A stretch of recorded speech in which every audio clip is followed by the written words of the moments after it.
Can we open the book of Numbers? Angazi worshiping team ibalekile manje angikwazi ukuhlabelela kodwa senibalekile 23 verse 19. Numbers 23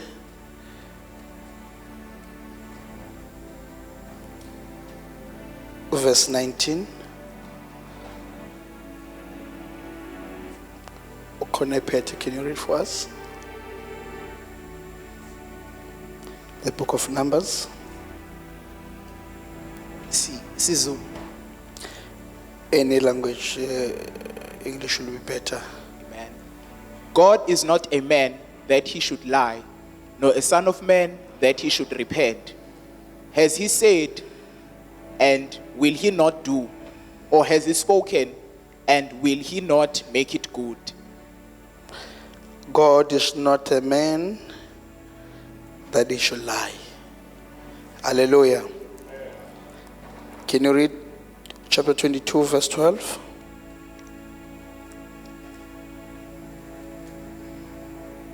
Numbers 22 verses number 12. 12. Amen. And God said to Balaam, you shall not go with them. You shall not curse the people, for they are blessed. You shall not curse the people, for they are. Hallelujah. You shall not curse them, for they are blessed. Heavenly Father, we thank you this evening. We bless your name. You are God. You are everything to us. Father, we are about to hear your word. Help us, oh God, to receive your word in our hearts. Father, we thank you, Lord. We bless your word tonight. In Jesus' name, amen. Hallelujah. God is not a man that he should lie. Hallelujah. God is not a man that he should lie. Whatever that he has promised, hallelujah, whatever that he has spoken, he will do it. He is not a man that he should lie. Now, before we go to this verse, God of Abraham, God of Isaac, God of Jacob. Hallelujah. God of Abraham symbolized God the Father. God of Isaac symbolized God the Son. God of Jacob symbolized God the Holy Spirit. Hallelujah. Abraham is the first man owakholwa engashunyayizwanga, ephuma kwabanye uNkulunkulu, ekhonza izinkanyezi nelanga, wamkholwa uNkulunkulu. He is the father of faith. Hallelujah. Wavuma ukunikela ngendodana yakhe. Ingane, not just a child, ingane yesithembiso, kodwa wavumela ukunikela ngayo. Hallelujah. Meyizonikela ngayo, ukhuluma amazwi entabeni uthi siyahamba, I and the son were going to worship. What 7 remain behind? What after 3 days we shall come back? Hallelujah. Ingathi khona into eshoyo prophetically, what after 3 days will come back. Anganangizwe bazalwane, uyo offer ubani uIsaac. uIsaac kuthiwa wathatha inkuni wakhuphuka. Hallelujah, symbolizing God the Son. Kanti noJesu uthatha isiphambano uyakhuphuka. Kanti nathi kwathiwa sithathe iphambano daily sikhuphu simlandele. Hallelujah. And it's a Bible, this was a burnt offering. A burnt offering, you take the whole isilwane. Nezamangcwele usishise sonke. So mayiphethe inkuni akakuphatha ngenswazi. Uphethe inkuni. So kuyabonakala uIsaac seyikhulile noko uphethe inkuni ezokwenza i-burnt offering. Nisekhona kodwa. Nombuzo wakhe uyawuza ukuthi lento is not the first time eyenza lento. Uthi nje sesiqoke konke where is the lamb? Uyazi kwenziwani la. And then ubaba wakhe uthi no, ayikho ilamb wena manje. Umfana yabona iunderstanding yakhe nendlela ayona mase emkhulile. Kodwa because his father obeyed the voice of God, and Isaac, he had to obey the voice of his father. Why phansi? Because of the authority of the voice of Abraham. No Jesus wayesiphambanweni because of his father.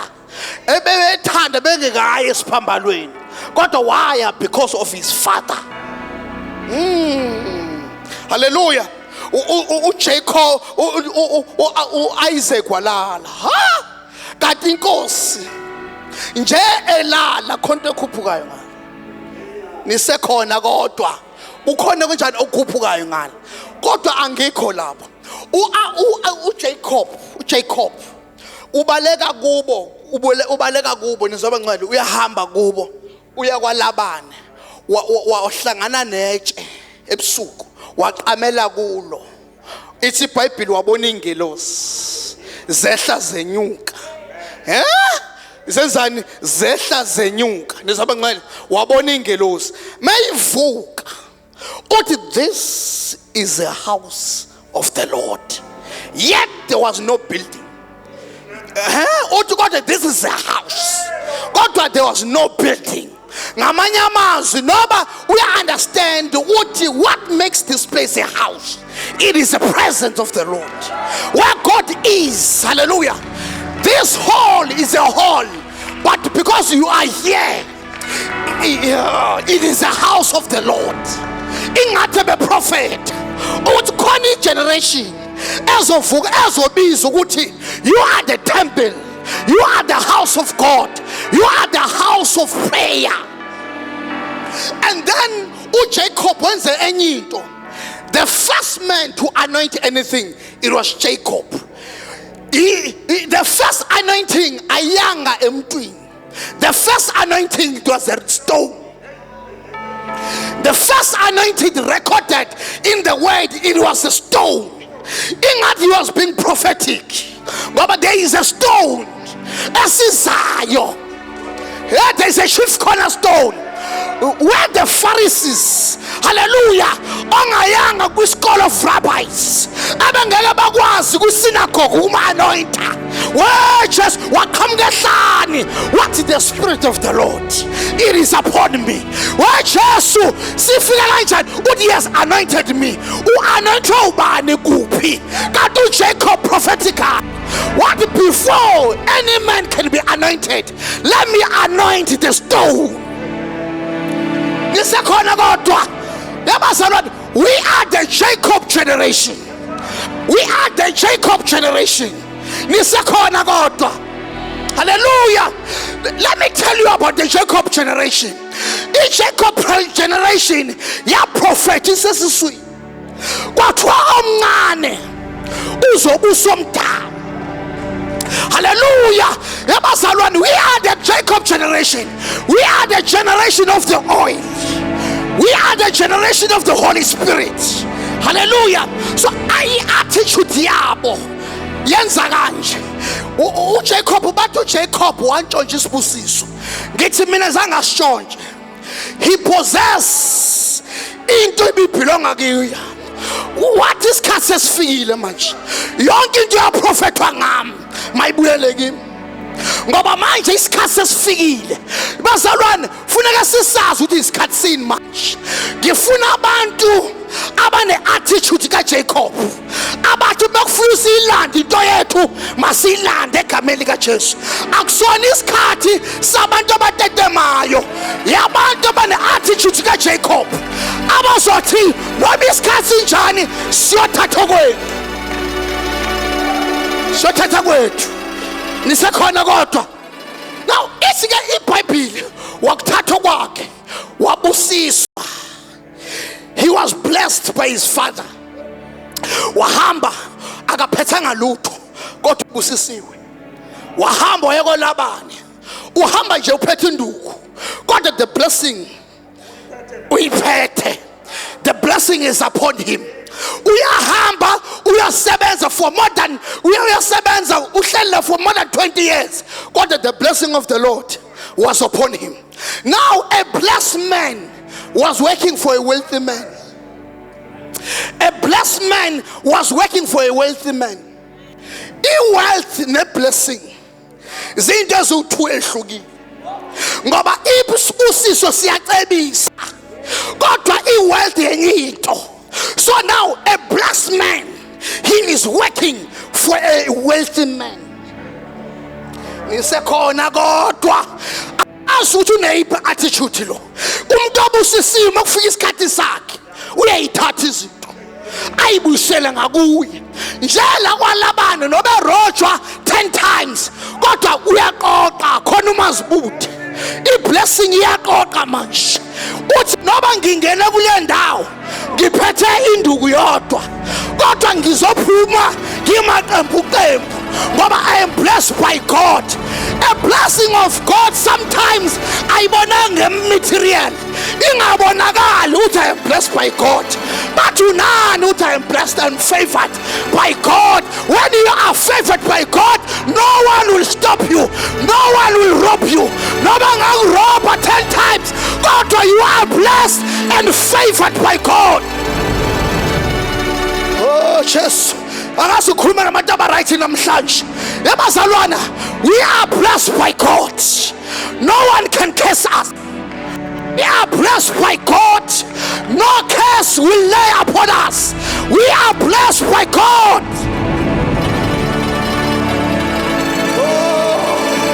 Hayi bazalwana, ngathi ngayeshumela kwenye indawo nengizwe namhlanje. Sibusisiwe, uNkulunkulu usibusisiwe. Kukhonani kodwa I am blessed by God. Hayi le ndoda le yaqoqa izinto. Kwarojo kwenza yonke into. After 20 years kwafika isikhathi ahambe. Uyangiqeda mase ehamba uyamlandela uLabani. Wenza ungathi ufuna isithixo sakhe. Uthi Jacob, God has blessed me through you. Ungasahamba. Nobe ufuna ukuhamba kanti le ndoda iyasibona isibusiso. Athi since ukhona la izinto zami ziyamultiplya ngoba kukhona akusahambi uJacob, uhamba iblessing. It is iyamultiplya.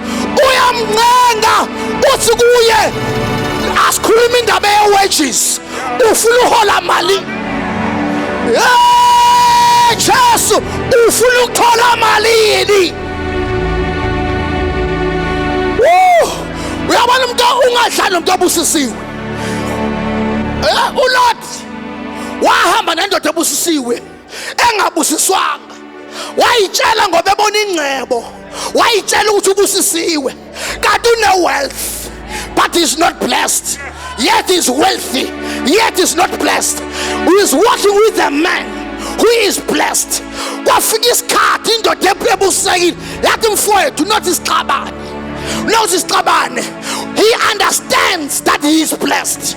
But when you choose, Baba, wherever I go, I am blessed by God. Gives you opportunity, you choose. Baba mina ungisa wa left, I blessing iphezu kwami. Ungisa wa right, I blessing iphezu kwami. Yabazalwane,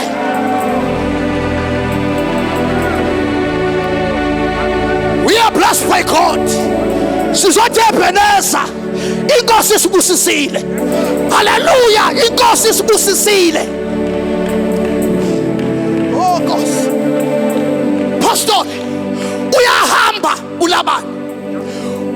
Uzohlanga uJacob, uzohlangana nomfowabo. Uthi yonke iwealth ayihambe ke ngisale. I-wealth ayihambe kodwa mangisale. Yile iwenzayo sithi thina i-blessing, yet i-wealth wathi ingcebo mayihambe ayiwele. Khonto ngifuna ukubambana nayo. Ebazalwane, ingathi tonight singathi makuwele man. kodwa sifuna ukubambana nayo tonight. This generation, it needs a blessing of God, it needs a faith of God. Yabazalwane, asikwazi ukuhamba ngale attitude. We need the faith of God. Yathi le ndoda yabambana nengilosi, ingcebu ile kwathi kuyasababa, kwathi no, ngeke ukudedele unless you bless me. God, Jacob, he labored. It's wealth. I need a blessing. I need a divine favor. Hallelujah. I need your blessing. I will not let you go. I need a blessing unless you bless me. Hallelujah. Is it Bible? Is it Bible?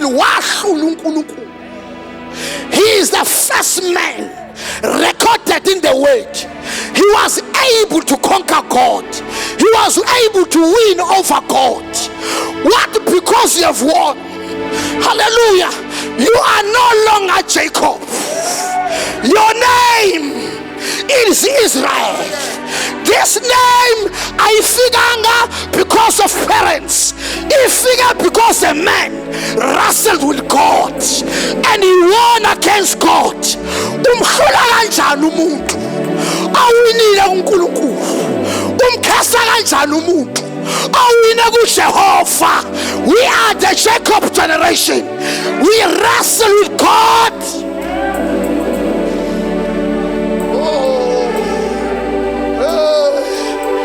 Israel noma wonke izizwe zamhlasela uIsrael kodwa ngeze wine ngoba uIsrael waqanjwa ngoba indoda yahlula uNkulunkulu. Esiphi isizwe esingahlula umuntu owahlula uNkulunkulu? Yesiphi isizwe esingahlula umuntu owahlulwa uNkulunkulu? Hallelujah. Awukwazi ukumvala uIsrael ngoba ubusiswe uNkulunkulu. Nisekhona kodwa uthi that time he received his blessing from his father. What my name is Jacob. What ubaba? A voice eka Jacob kodwa iskin eska Esau. What? Before I bless you, what is your name? What? My name is Esau. Entshontshe from kubaba wakhe, ethathe from kubaba wakhe. Kodwa mase kufika uNkulunkulu uphinda the same thing. What is your name? His name is Jacob. He's a liar. Oh Jesus. What? Because you showed qiniso this time. Awusho ukuthi Esau, what Jacob. Uqamba manga, uqanjelwa manga, uyaroba. I will change your name. I am changing your name. Ngicela ukubuza namhlanje, what is your name? Who are you? Who are you? Ubani wena? Ungubani? Umqambi manga, uqanjelwa manga. Lento ibeniphindeka kuwe. Ubani wena kahle kahle? Ngoba manje khona isibusiso sezulwini esifuna ukuthi usho iqiniso ukuthi ubani, i-character yakho ubani, so that you can receive this blessing. Lena sayifuna iqiniso ayisafani naleyo qaleni kodwa ifuna iqiniso. We are blessed by God. Apostle uJacob uphuma ekhaya ebusisiwe ephethe induku. A prodigal son uphuma ekhaya nencebo kodwa lo uphuma nesibusiso. Kuphuma onencebo nonesibusiso kodwa mase kubulwa onencebo wabuye ngaphathanga lutho, onesibusiso nisekhona kodwa. Jesus, ngiyayizwa lento. Hallelujah, amen. Sizophuma singaphathanga lutho kodwa sizobuya siphethe. Khona abanye abaphuma emakhaya anibona abala eThekwini kodwa nizobuya naye. Kuthi okwenzekeni niphuma ningaphathanga lutho kodwa ifavor kaNkulunkulu phezu kwenu. Ubani onganiqalekisa egameni likaJesu? uIsrael ubusisiwe from Jacob uyakhula by nation. Last funde khona ethi God is not a man that he should lie. It is one of the last obstacle before they enter Canaan. Now ukhona ama obstacle along the way ebekhona kodwa le eka Balak no Balaam. uBalak a king of Moab yathi Balaam wasangala, come and curse these people. Oqalekise labantu ngoba I want to finish with them, but curse them. Hallelujah. What uyazama to curse them, he blessed them. Ngoba akaqalekise umuntu obusise usomandla. If a curse can be spoken, also a blessing can be spoken. Hayi bazalwane sekhona kodwa endlini. If a curse is spoken, even a blessing can be uttered. Egameni likaJesu waseNazaretha. Yes. Isekhona kodwa. Now this blessing ibingafani neka Jacob yoqala. Le blessing bekuyi protection order yasezulwini. Nkosi. Kukhona isibusiso esi attractive wealth. Kube khona isibusiso that will protect the wealth. Hallelujah. It protects everything that you have. Egameni likaJesu abanye bayiluza lapho babambe isibusiso esidonsayo. Bangasifuna esiprotectayo. Whatever inkosi ekushilo kuzokwenzeka. He is not a man that he should lie. He is not a man that he should lie. Whatever that he has said, whatever that he has promised, it shall come to pass.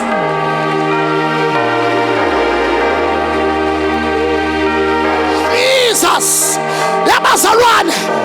hold on to the word of God. Whatever kushilo empilweni yakho shall come to pass. Anginandaba no Balak, anginandaba no Balaam.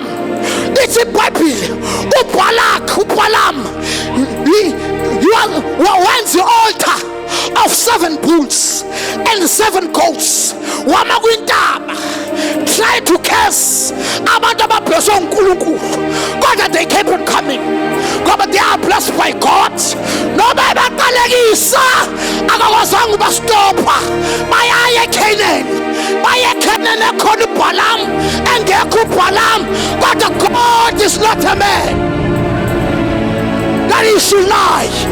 Hallelujah. Ngathi ngangise cornerstone. God is not a man that he should lie. You cannot stop a person who is blessed by God. You cannot stop a person who is favored by God. Bazalwane asihlehli. Hayi bazalwane asigive up. Oh, we don't change our confession. Siya phambili. La siya khona. Our God is not a man that he should lie. Sizathu tonight, Ebenezer, you are not a man that you should lie.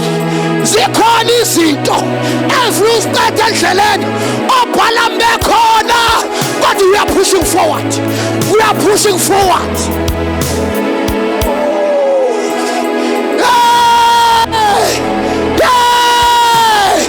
We are pushing forward. Balaam no Balak. Phambili yasekhona.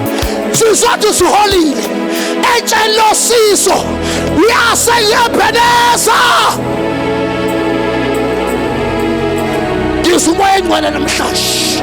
Ngizwa uNkulunkulu avusa ama-giant. Hallelujah. Mhlawumbe ekhaya ukhona uBalaam abathi ingane kwamkhize ngeke iphumelele eThekwini. Hey, you are blessed by God. Anandaba noba bathini ngegama lakho, we are going forward. Ngizwa isandla namhlanje. Ngizwa abantu egameni likaJesu. Sizwa umskipho. Sizwa hamba. Kwi-promised land siyaya. Kwinto zethu siyaya. Our God is not a man that he should lie. Yabazalwane, these words are not uttered by a man of God.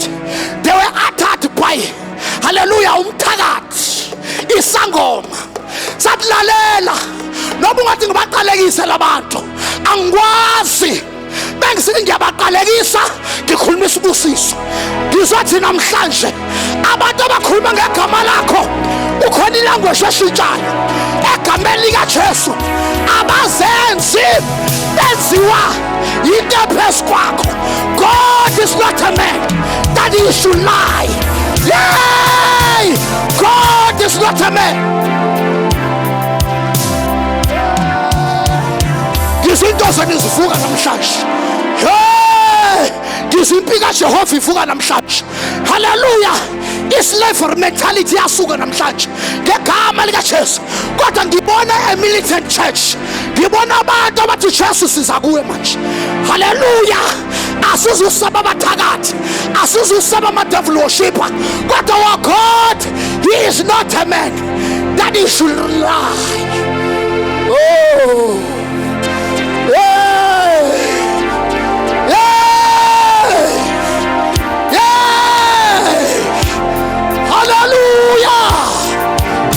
Declare the blessing of the Lord.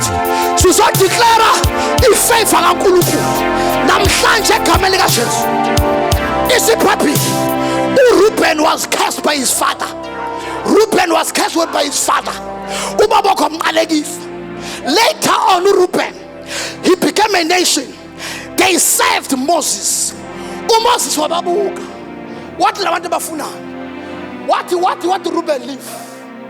Waqala wa rewriter i-curse, wa overwriter i-curse that was spoken to him in the book of Genesis. In the book of Numbers, washo umuntu kaNkulunkulu wathi Reuben live, Reuben multiply. Ngizothi namhlanje mhlambe there was a curse that was spoken to your life before you were born. God, as men of God, rewriter, whatever curse was uttered in your life, cornerstone live, cornerstone arise, cornerstone hallelujah shine, for the glory is upon you. Cornerstone multiply, cornerstone multiply in the name of Jesus.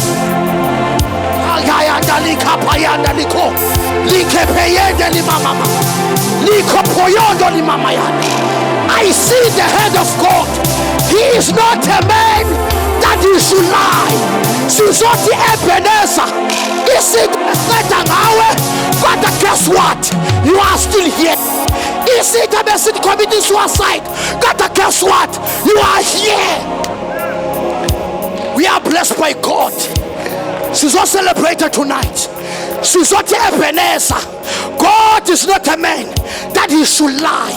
Can you stand on your feet? Kiendeli mama mama mama. Kiendeli maya ndalika. Kiendeli mobo yondo lika. Kiboni indlu kaNkulunkulu isondela. Hallelujah. Kiboni isitha sihlehla. Kiboni isitha siza in one direction and sibaleka in seven direction. Whoever touches you, he touches the apple of his eye. In Jesus' name, ngibona umlilo ukuyela wasezulwini. Konke bekulahlekile kuyabuyiswa egameni likaJesu waseNazaretha. No obstacle will stand against the word of God. Siyaphambili asahlehli. We don't change our confession. Cornerstone, celebrate tonight. Cornerstone, celebrate tonight. Jesus. Hey. Yes, Lord. Call the name of Jesus. Call the name of Jesus. Call the name of Jesus. Amashena yaphuka egameni likaJesu. Ngegama likaJesu. Indonga ziyawa egameni likaJesu. Wasigcina kudala being coward. Kodwa namhlanje we are working with Alpha and Omega. He is not a man